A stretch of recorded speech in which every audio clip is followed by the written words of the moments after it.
Saturday night, demon deliverance, all praise, Jesus Christ of Nazareth, in the power of the Holy Spirit, to the glory of God the Father. Amen.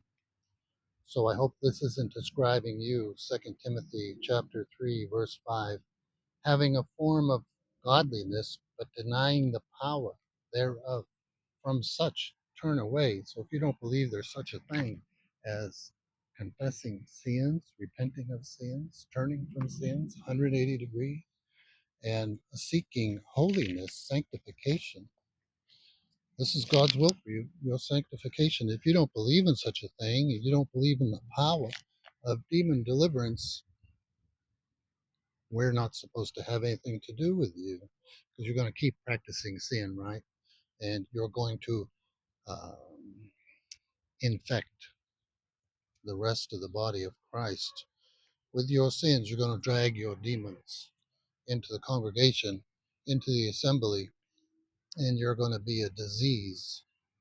Or you're going to repent, stop practicing sin, get demon deliverance. Saturday night, 2nd of August, 2025. I'm Gary, demondeliverance@gmail.com. All praise, Jesus Christ of Nazareth. Glory to God.